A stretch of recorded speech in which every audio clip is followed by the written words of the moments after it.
Syukur kepada Allah SWT kerana diberi kesempatan kepada kita semua untuk berhipung pada malam ini dalam majlis Malam Murabi Ummah dan dapat semaya maghrib secara berjemaah dan kita dapat meluangkan sedikit masa sementara menunggu waktu isyak untuk mendengar tazkirah ringkas yang akan disampaikan sebentar nanti.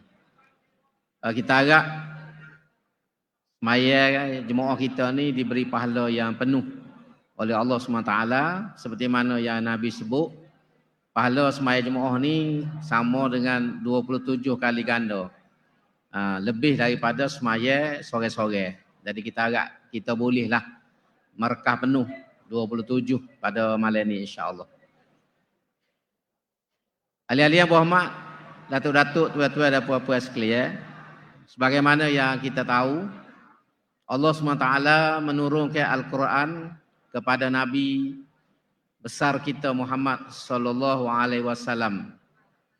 Tujuan Al-Quran ini diturunkan ialah untuk menjadi panduan ataupun pedoman dalam kehidupan kita, yang mana kehidupan kita ni penuh dengan cabaran-cabaran, godaan-godaan dan berdepan dengan tipu daya daripada musuh kita yang utama, iaitulah syaitan. Karena kita orang Islam ni, dalam satu riwayat Nabi sebut kita berdepan dengan 5 cabaran. Nombor 1 sekali ialah cabaran daripada syaitan.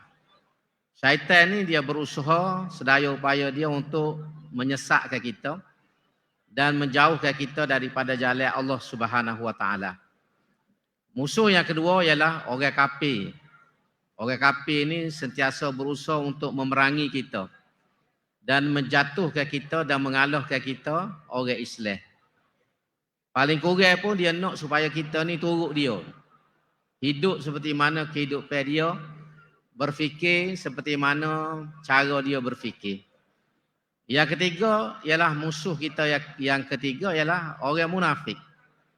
Orang munafik ni yang sentiasa mencari jalan untuk mengkhianati orang Islam, lebih-lebih lagi dalam keadaan kalau Islam ni ada kuasa. Sebab tu kalau kita baca dalam sejarah, orang munafik ni tidak wujud di Mekah. Kerana pada waktu tu Islam ni lemah. Islam ni ditindas, Islam ni ditekan. Tapi golongan munafik ini wujud di Madinah.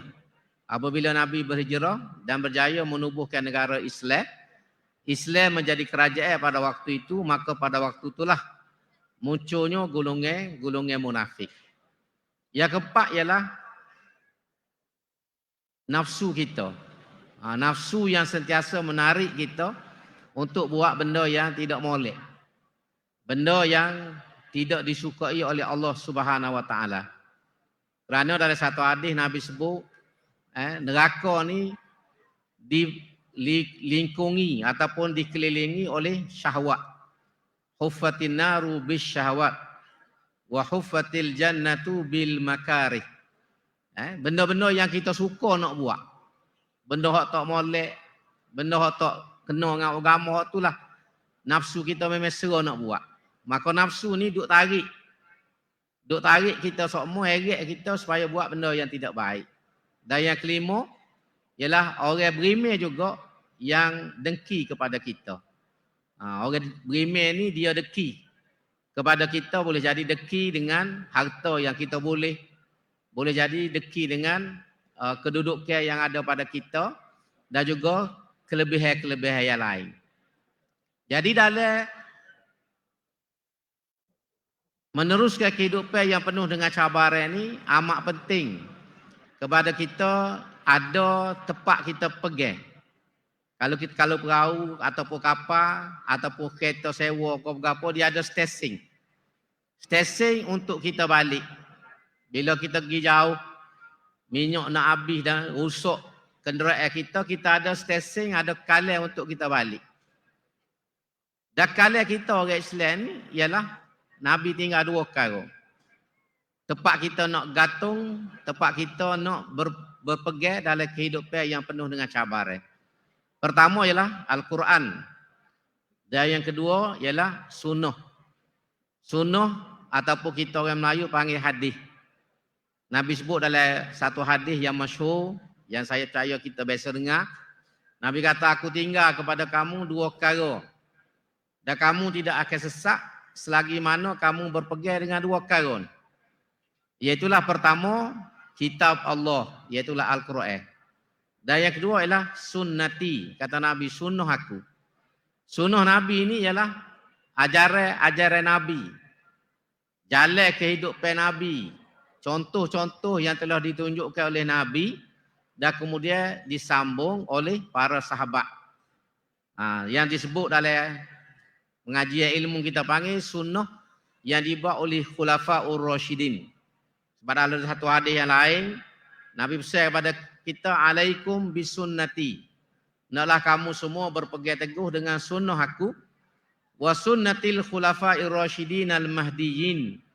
Dan sunnah para khulafaur rasyidin. Addu alaiha bin nawajis. Kata Nabi, hendaklah kamu kekoh. Saya terjemah addu ni, kekoh lah. Addu alaiha bin nawajis.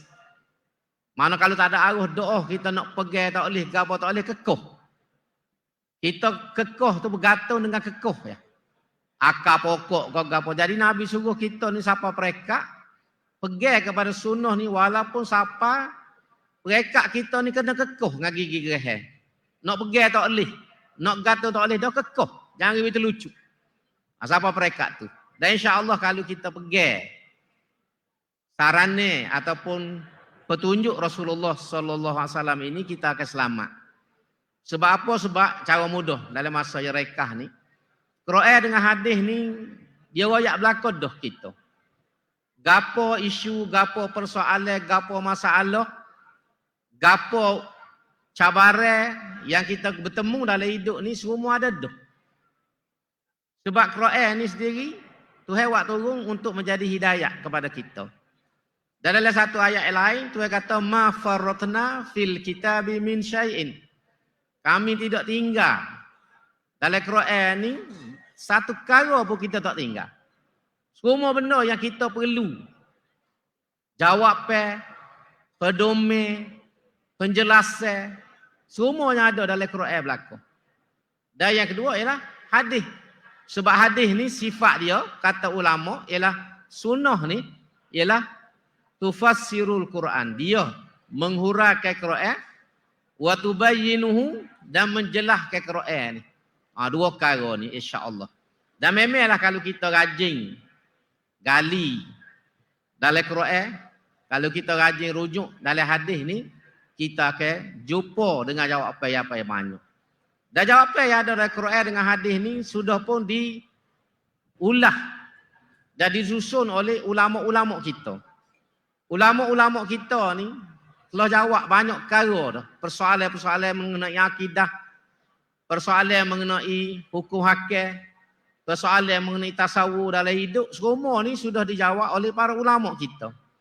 Cuma tanggungjawab kita hari ni ialah merujuk, menggali, mengkaji. Hak tu hak paling penting kepada kita. Sebab tu kalau kita faham ni, kita tak cari jawapan ni lain. Kita tidak cari jawapan-jawapan ni lain. Kita akan cari dalam Quran, kita cari dalam sunnah dan apa yang telah dijelaskan oleh ulama kita ini. Sebab itu hari ini, antara cabaran besar yang dihadapi oleh orang Islam ialah ancaman pemikiran. Yang dulu 20-30 tahun lepas lagi, para pengkaji dan tokoh-tokoh Islam telah menyebut dengan satu istilah yang dia panggil al-ghazwu al-fikri. Al-ghazwu al-fikri, pertemuan pemikiran. Lah ni tak banyak dah kita jumpa perang secara senjata. Tapi yang banyak merosakkan umat Islam ni ialah pemikiran-pemikiran songsang. Pemikiran-pemikiran sesat. Pemikiran-pemikiran yang menyelewengkan umat daripada jalan yang benar. Maka sebab itulah kita kena sedia dengan ilmu. Ilmu dan kepahaman tentang agama kita sendiri. Kalau kita perhati, masih ramai di kalangan kita orang Islam ni yang tidak faham tentang agama dia sendiri. Walaupun dia boleh jadi amalan zahir dia ni bagus. Semaya dia tidak tinggal, boleh baca Quran dan sebagainya. Tapi sebenarnya tidak ramai yang betul-betul faham. Betul-betul memahami ajaran-ajaran yang ada dalam agama dia sendiri. Sebab tu bila berdepan dengan sedikit cabaran, maka dia jadi kelak kabut lalu. Dia jadi tak tahu nak memilih lalu lagu mana. Dan ni kita minta maaf kalau saya sebut. Sebab tu kita tengok bila ada konsert di dalam negara kita ni, ramai orang Islam pergi hadir konsert. Walaupun konsert tu penyanyinya tidak juru. Bukan kata hiburan ni tak boleh dalam Islam. Tapi penyanyi tu tidak juru. Perangai dia, lagu dia, apa semua. Tapi ramai lagi orang Islam hadir. Dan yang peliknya kita tengok, yang hadir ni di kalangan wanita, pakai tudung. Pakai tudung. Tapi terkinjau-kinjau atas badan, pergi duduk bersesok-sesok dengan orang lelaki kerana nak konsert. Sanggup berhabis piti yang banyak. Bagi saya, ini salah satu contoh kita tidak faham tentang agama kita. Sebab kita rasa kita pakai tudung dah. Kita semaya tak tinggal dah. Semaya isu dulu belum tengok konsert. Maka kita rasa cukup dah bagi kita. Ini contoh. Sebagai daripada contoh. Maka sebab itulah hari ini kefahaman itu mesti ditingkatkan. Terutamanya generasi muda hari ini kena menambahkan lagi ilmu dan kefahaman dia terhadap agama. Sebab pertemuan lepas pada ni ialah pertemuan pemikiran. Idea-idea. Kalau kita balik dalam cerita dulu, sejarah Islam ni bila berlaku pembukaan bandar-bandar negara-negara dalam Islam, bila kerajaan Umayyah berkembang, kerajaan Abbasiyah berkembang, pertemuan dengan budaya daripada masa tu dia panggil Barat ataupun Greek. Pemikiran-pemikiran daripada Greek.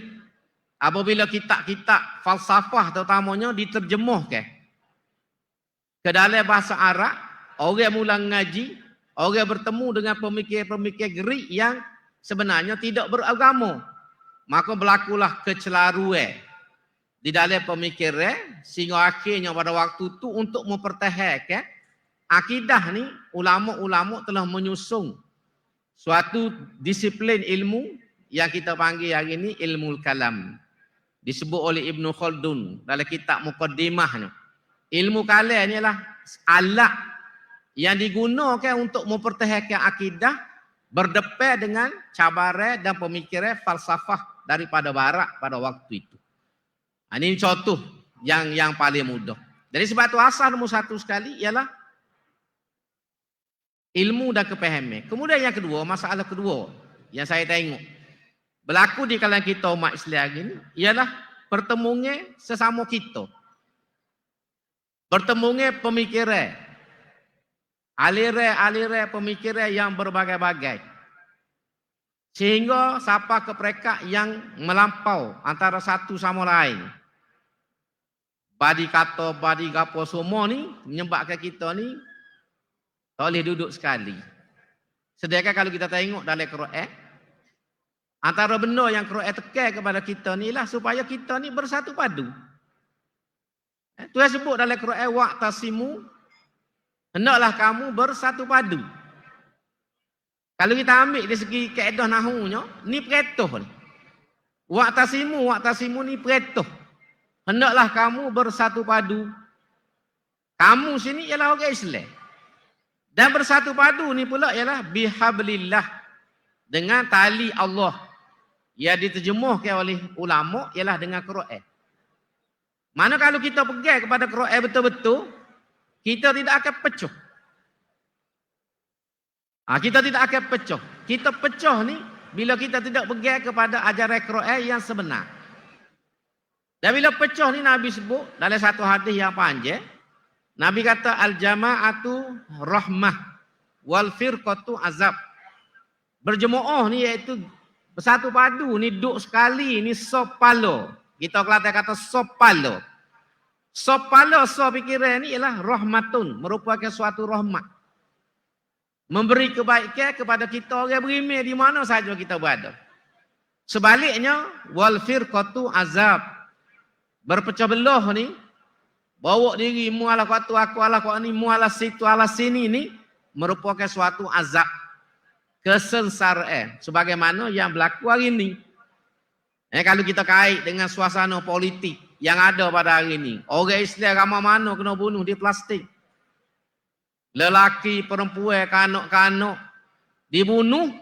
Tapi hari ini tak ada satu negara pun yang menolong dah membela orang Islam yang menjadi mangsa kejahatan Zionis Yahudi di Palestin. Negara Islam banyak. Kiri kanan tu negara orang Islam belaka. Hak kaya, hak sesak ada belaka. Tapi kerana perpecahan sama-sama kita, kerana tidak ada perpaduan, akhirnya kita setakat boleh semaya ajak, boleh doa atau pitih. Tu yang kita boleh nak tolong saudara-saudara kita yang ada di Palestin. Lebih pada tu tak boleh buat. Ini contoh dia, azabnya. Bila ada firqah, perpecahan ni berlakulah azab tersebut. Sedangkan dalam Quran tu yang sebut wa'tasimu bihablillah. Dan dalam ayat lain tu yang kata wa ta'awanu 'alal birri wat taqwa. Naklah kamu semua bekerjasama tolong menolong 'alal birri wat taqwa, di atas kerja-kerja kebajikan dan untuk menegakkan takwa kepada Allah. Ni perintah gesek daripada Allah Subhanahu wa taala, tetapi tidak ramai di kalangan kita umat Islam terima benda ni. Dan kita pecah ni apa? Apa yang dipecah belah ni? Banyak sebab. Banyak sebab kalau kita nak hurah ni, sejak dua pun tak cukup. Tapi secara rekah kita sebut, Quran sebut. Bapa orang ni pecah. Orang yang terima umat yang terima wahyu ni bukan umat Nabi Muhammad saja. Umat Nabi Musa, umat Nabi Isa dulu pun pecah belah. Kita tengok dalam agama Kristian ni ada berapa puluh mazhab. Dalam agama Yahudi ada berapa puluh mazhab. Sunni kita ni, kita orang Islam ni ada 73 Nabi sebut dalam hadis. Di kalangan sunnah pun siapa ulama buat kitab tentang firaq.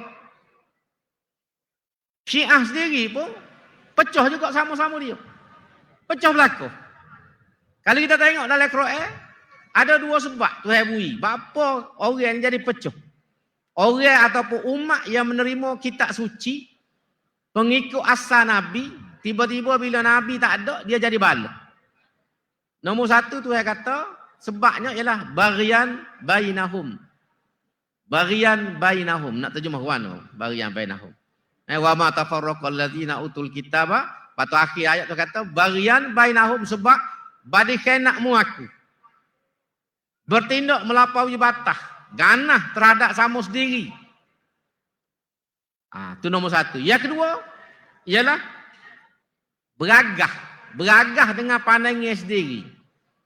Tuhan sebut dalam ayat lain, kullu hizbin bima ladaihim farihun. Setiap geruk, setiap puak ni, setiap aliran ni, bima ladaihim farihun, berasa bangga, berasa heru, kalau kita guna bahasa Kelantan kita. Berasa heru dengan hak ada pada dia. Dia tak ngenah kat orang dah. Dia suruh hak dia yang betul. Hak lain tak boleh pakai belakang. Kalau kita pergi sikit lagi kak, masalah kita ni masalah taksub. Perbezaan pandangan ni, saya selalu sebut dalam kuliah-kuliah saya nak ulang malam. Perbezaan pandangan ni, kita tak boleh lari. Pas bila pun, kita tak boleh jadi so fikir. Orang dalam rumah tangga, laki bini pun beza pendapat. Adik-beradik beza pandangan. Dan beza pandangan ni berlaku zaman Nabi. Banyak peristiwa-peristiwa zaman Rasulullah Sallallahu Alaihi Wasallam sendiri pun sahabat-sahabat ni berbeza pandangan. Dalam benda kecil, benda besar. Contoh yang masyhurnya lah, waktu Nabi atas pergi ke Bani Quraizah. Nabi atas satu pasukan gi serai kampung Bani Quraizah. Nabi kata jangan siapa-siapa semaya sah kecuali di kampung Bani Quraizah. Jadi sahabat ni gi. Ni masyhur dalam kitab. Gi. Waktu asar kau oleh kau hujung dah. Alah kau hujung dah. Jadi ada di kalangan sahabat ni fikir kalau kita nak sapa ni mungkin terlepas waktu asar. Lalu dia berhenti semaya asar. Berhenti semaya asar sebelum. Jadi hak tak berhenti ni marah. Kan Nabi royak dah ke. Suruh semaya denung. Jadi hak ni tak semaya. Satu geruk tak semaya, gi semaya denung. Siapa lewat dah. Ujung kalau kita buat pekoh mungkin waktu hari dan nak semaya asar ni. Semaya asar dan. Jadi bila balik jumpa Nabi, dia sesalah Nabi sesal. Nabi terima dua-dua. Tapi saya bawa hadis cerita ni nak royaknya perbezaan pandangan ni. Perbezaan pandangan itu sahabat yang hidup sezamai dengan Rasulullah sallallahu alaihi wasallam berbeza dalam mentafsirkan perintah Nabi. La tusalliyannal asra illa fi Bani Quraizah. Jangan semaya asar kecuali di tempat Bani Quraizah. Hak berhenti semaya tu, dia kata Nabi suruh tu nak suruh kita pergi cepat. Biar siapa, biar dia semaya asar. Tapi kerana waktu dah lewat, kita kena semaya asar dulu lah. Dia ambil daripada sudut tu. Hak tafsir semaya ni dia kata tak boleh lah. Moga Nabi suruh pergi semaya asar denung. Nah yang sama. Daripada mulut Rasulullah sallallahu alaihi wasallam, dua-dua puak ni dengar tapi berbeza dalam memahami dan mentafsirkan. Nak ayat ke apa saya bawa cerita ni, nak ayat perbezaan pandangan ni tak habis. Pahmelo pun tak habis. Sebab manusia ni sifat dia lagu tu, dia ada pandangan-pandangan dia sendiri. Cuma lagu mana yang penting? Hal ni yang penting untuk kita. Yang penting pada kita ialah menghormati pandangan-pandangan yang berbeza. Bertolak asuh dalam benda-benda yang tidak menyentuh prinsip. Dalam benda yang tidak menyentuh persoalan akidah yang pokok. Kena bertolak asuh. Nak serupa memang tak serupa. Sebab itulah dalam pekoh tubik mazhab. Mazhab tu mazhab ni macam-macam mazhab. Cuma yang kita tahu, yang kita dengar, yang masyhur muktabarnya 4 lah mazhab. Tapi kalau kita baca dalam buku, banyak Imam Bukhari ada mazhab dia sendiri. Imam tu ada mazhab dia sendiri. Imam ni ada mazhab. Cuma yang masyhurnya 4 ni. Yang penting kepada kita ialah menghormati pandangan-pandangan yang berbeza. Hal ni paling penting. Kita jadi penuh ni ialah bila kita ta'assub. Pegang pendapat dia tu siapa? Tak boleh terima langsung orang walaupun orang ada hujah. Dan kadang-kadang hujah orang tu lebih kuat daripada hujah kita.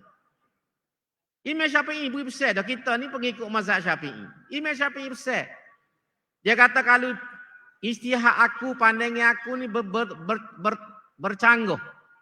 Bertembung dengan nas yang jelas. Maka Imam Syafi'i kata pegang nah. Pegang nah, jangan pegang pendapat aku. Dalam satu riwayat disebut dia kata mupekong pendapat aku ni ke dinding jambe. Nak letak nah tu depan. Letak nah tu depan. Hal tu utama, bukan pegangnya kita. Pegangnya kita selagi kita tak ada orang boleh patah, peganglah. Tapi jangan kata hak orang tak betul. Jangan kata hak orang tu salah. Ini contoh, sebab tu Imam Syafi'i sendiri bila dia pergi ke masjid Abu Hanifah. Dia ni zaman lain-lain berlaku. Abu Hanifah mari dulu, lepas tu Malik bin Anas, lepas tu Imam Syafi'i, lepas tu Imam Ahmad bin Hanbal. Syafi'i ni murid kepada Anas bin Malik. Imam Malik. Malik bin Anas, bukan Anas bin Malik. Malik bin Anas. Imam Malik. Imam Ahmad ni anak murid kepada Imam Syafi'i. Tapi tubik mazhab lain-lain. Nak ayat beza pandangan. Jadi Imam Syafi'i penuh dalam riwayat pergi semaya di masjid yang ada kubur Abu Hanifah. Kata silap saya di Kufah. Jadi orang-orang ni pengikut mazhab Hanafi ni kenal dia. Moga dia orang sahur. Lalu minta dia jadi tok imam semaya subuh. Betul dia gitu waktu subuh. Jadi demo ni pengikut mazhab Hanafi ni minta Imam Syafi'i jadi tok imam semaya subuh. Imam Syafi'i semaya subuh jadi tok imam tak baca kunut. Imam Syafi'i tak baca kunut dan tidak sujud sawi. Dalam mazhab kita ni kalau tak baca kunut kena sujud sawi. Tapi Imam Syafi'i kunut tak baca, sujud sawi pun tak buat. Sudah semaya esok ni kok, anak murid yang mari sekali dengan dia ni, pergi tegur dia. Bapa Tok Guru? Tok Guru ngajar kena baca kunut. Semaya subuh kalau tak baca kunut kena sujud sawi. Tapi Tok Guru sendiri jadi Tok Imam, tak baca kunut dan tak sujud sawi. Imam Syafi'i royak, aku hormat kepada tuai kubur. Dia tunjuk kubur Abu Hanifah yang kebetulan duduk dalam masjid. Dia kata aku tak baca kunut semaya subuh ni, aku hormat pandangnya tuai kubur ni. Kerana mazhab dia ni tak ada kunut. Maka aku semaya ni tepat dia, maka aku pun tak baca kunut. Ini ayat sikap berlapis dada. Berbesar jiwa ni yang ada di kalangan ulama. Imam Syafi'i ni bercanggah pandangnya banyak dengan guru dia Malik. Penyusun kitab Muwatta. Tapi bila orang tanya Imam Malik, siapa dia anak murid dia paling dia mau hormat, paling dia kasih? Imam Malik jawab, Muhammad bin Idris. Iaitulah Imam Syafi'i. Nama Imam Syafi'i ini Muhammad bin Idris. Imam Syafi'i pula bercanggah dengan Ahmad bin Hanbal. Sehingga Ahmad bin Hanbal ni tubik mazhab Hanbali. Bahar dengan Ahmad bin Hanbal bab orang tak semaya. Ahmad bin Hanbal kata kafir kalau tak semaya 5 waktu ni. Dia tolak kau, dia tak tolak kau, dia tak semaya kerana malah kau, kata Ahmad bin Hanbal kafir. Imam Syafi'i kata fasik. Dia jadi kafir ni kalau dia kata tak wajib semaya. Semaya tak wajib, barulah jadi kafir. Tapi kalau dia saja tak semaya kerana malah, kerana tak juru, tak jadi kafir, baru jadi fasik. Bahar hak ni tak susah sampai sudah, 2 ni. Tapi bila orang tanya, Imam Syafi'i, siapa dia anak murid dia, hak dia antara hak paling saya. Dia kata Abu Abdullah. Abu Abdullah ni gelarnya Ahmad bin Hanbal. Dia Ahmad bin Hanbal, anak dia nama Abdullah. Jadi orang panggil dia Abu Abdullah ataupun Abu Abdullah bahasa Melayu. Ahmad bin Hanbal lagu tu juga. Bila anak dia tanya siapa dia untuk gurumu, mu paling hormat, paling kasih, Imam Syafi'i, Muhammad bin Idris. Jadi saya bawa cerita-cerita ni yang disebut dalam kitab-kitab ni nak royak sikap orang dulu. Orang dulu ni beza pandangnya juga. Lebih kuat pada kita pada hari ni sebab masing-masing ulama besar. Ada hujah, ada nah masing-masing. Tapi walaupun mereka berbeza pandangnya, berbeza pendapat, mereka menghormati antara satu sama lain. Orang ni tak kata orang ni sesat. Orang ni tak kata orang ni sesat, tak kata menyeleweng, dia hormat dengan hujah dan ilmu masing-masing. Ini yang penting kita ingat. Jadi kita hari ni pun, kita kena bina. Saya mengingatkan diri saya, kita semua membina sikap terbuka. Sikap bertolak ansur, hormat menghormati antara satu sama lain. Sebab pemikiran kita ni ke mana pun tidak akan jadi serupa, kerana antaranya ialah latar belakang. Tempat kita ngaji. Tempat kita besar. Orang ada hak keliling kita. Semua ni tidak akan serupa. Abu Hanifah. Dia ni dipanggil Ahlul Ra'yi. Sebab suasana di Kufah pada waktu tu. Banyak hadis dia tolak. Dia guna fikiran banyak sebab zaman tu banyak orang menipu tentang hadis. Dan orang-orang alim daripada Madinah jarang siapa di Kufah. Maka sebab tu hadis yang dipegang oleh Abu Hanifah sikit. Lepas zaman dia ni, murid dia Abu Yusuf Syaibani pergi ke Madinah. Pergi ke Madinah, dia mau jumpa banyak hadis-hadis yang tak sapa ke Kufah pada waktu itu. Sebab itulah demo ni kata kalau lah Abu Hanifah ni hidup, Abu Hanifah ni jumpa hadis supaya kita jumpa hari ni, tentu dia akan ubah banyak pendapat dan ijtihad dia dalam mazhab. Ini nak ayat cerita-cerita yang ada supaya kita hari ini terutama generasi muda, sebab saya percaya kita ni mari daripada latar belakang yang macam-macam. Kalau ngaji ni hak ni balik Mesir. hok ni balik Saudi, hok ni balik Morocco, hok ni balik Jordan, hok ni balik Indonesia, hok ni balik Yemen, macam-macam ngaji. Tentulah pandangan kita akan berbeza. Kerana pengajian kita, guru kita, sudut pandangnya mazhab tentu berbeza. Tapi yang penting menghormati, berlapis dada, sebab matlamat kita yang utama ialah Islam. Lo ni musuh kita ni bila sebut Islam dia pakat ramai-ramai lawan Islam. Kita orang Islam jadi supaya daging patut punggung sama sendiri. Ni masalah kita orang Islam. Duk patut punggung sama sendiri sebab kita tak kenal musuh kita. Orang bukan Islam, musuh Islam yang kita panggil barak ni. Ulama pernah sebut al-kufru millatun wahidah. Orang kafir ni pegangnya dia ya. Baik dia ni materialis, baik dia ni sekularis, baik dia ni apa ni Yahudi, baik dia Kristian, baik dia gapo pun. Semua dia ni bila berdepan dengan Islam, dia jadi lalu. Sebab dia tahu musuh dia Islam. Kita hari ni, musuh kita sebenar kita tak lawan. Kita duk lawan sama sendiri. Kita baloh sama sendiri. Kita bergomong sama sendiri. Siapa musuh tepuk tangan. Benda tak patut baloh pun kita baloh. Ada benda patut baloh. Tapi bukan semua benda kita kena baloh. Banyak benda sebenarnya yang tidak perlu kita baloh. Siapa salah seorang ulama tu tulis kitabnya. Ma la yajuzu fihil khilaf bainal muslimin. Benda-benda yang tak sepatutnya kita orang Islam ni berkadah sama sendiri. Ada kitab sebutin. Dia tulis, dia huras sosok. Gapo benda yang tak patut kita ni baloh. Kita kena terbuka, kena menghormati. Menerima hujah masing-masing. Walaupun kita pergi hak kita. Tapi kita tidak kata kau orang. Pegilah hak kita ni, hak kita yakin. Sebab kita hari ni, Malaysia ni mazhab kita Syafi'i. Ahli sunnah wal jamaah. Pergi hak tu lah. Tapi tidak mana hak lain tu tak pakai belakang. Siapa kita tolak semua, dok. Ada benda yang kita boleh terima. Ada benda yang tak boleh terima. Tapi sikap tadi betul. Sebab kita tak boleh baloh dalam keadaan Islam ditekan.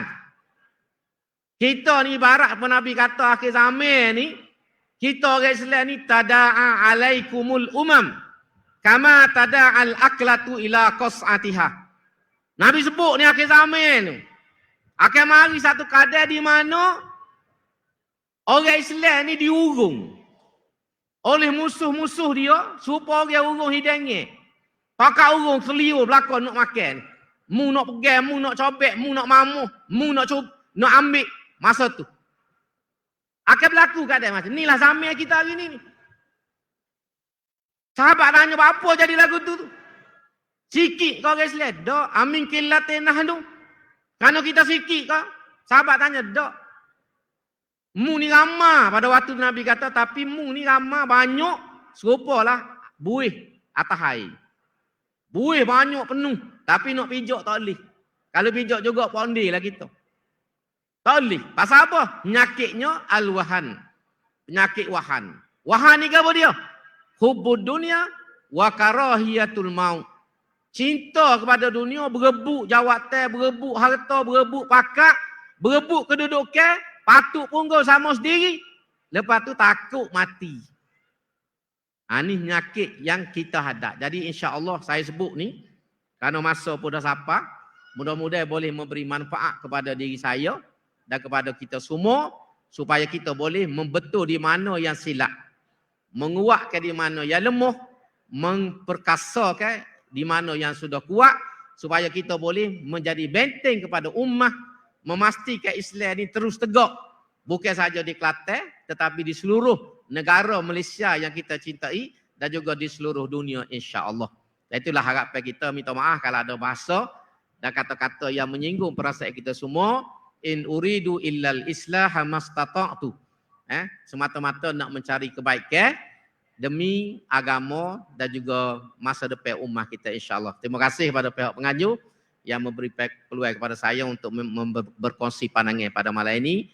Mudah-mudahan boleh memberi manfaat. Aku lu qauli hadza wa astaghfirullahalazim li wa lakum. Wassalamualaikum warahmatullahi wabarakatuh. Takbir. Allahu akbar. Waalaikumsalam warahmatullahi wabarakatuh.